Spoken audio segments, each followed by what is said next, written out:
इयत्ता 7वी, कविता 10वी. गोमू माहेरला जाते. चला तर आपण पुढचे कडवे बघूया.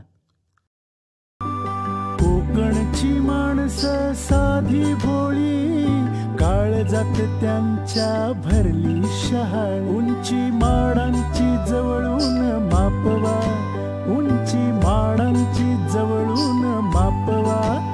तिच्या घोवाला कोकण दाखवा, तिच्या घोवाला कोकण दाखवा.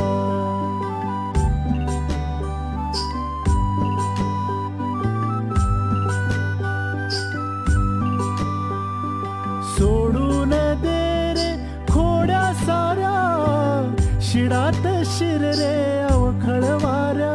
झणी धरणीला गलबत टेकवा, झणी धरणीला गलबत टेकवा. तिच्या घोवाला कोकण दाखवा, तिच्या घोवाला कोकण दाखवा. पुढे कवी म्हणतात की कोकणातील माणसे खूप साधी भोळी आहेत, भाबडी आहेत. त्यांच्या मनात जणू काही नारळातील गोडव्याप्रमाणेच गोडवा आहे. त्यांचा स्वभाव खूप गोड आहे, मनमिळावू आहे. म्हणून त्यांना कवीने शहाळ्याची उपमा दिली आहे.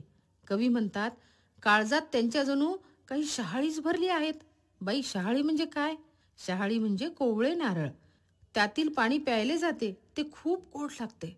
पुढे कवी म्हणतात, माडांची उंची मापवा, म्हणजे कोकणात किनारपट्टीवर उंचच उंच माडांची जाडी आहेत. ती त्याला जवळून दाखवा, म्हणजे ती किती उंच आहेत हे त्याला बघता येईल. बाई, माड म्हणजे नारळाचे झाड का?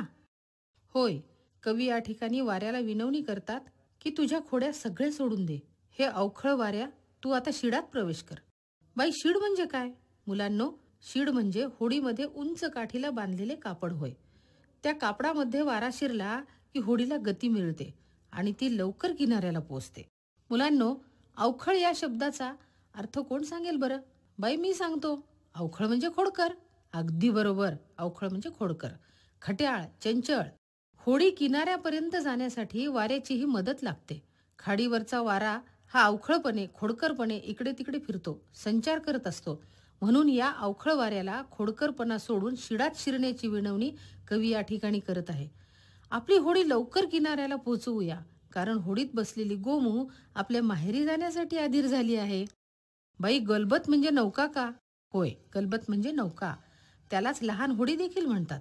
म्हणून कवी म्हणतात की हे गलबत लवकर धरणीला टेकवू, म्हणजे गोमू तिच्या माहेरी पटकन जाईल. मुलांनो, या कवितेमध्ये कोकणाची निळी खाडी, हिरवी झाडी, त्या झाडांचे सौंदर्य, अबोलीची फुले, माड, तसेच कोकणी माणसे, त्यांचे राहणीमान या सगळ्यांचे सुंदर वर्णन केलेले आहे.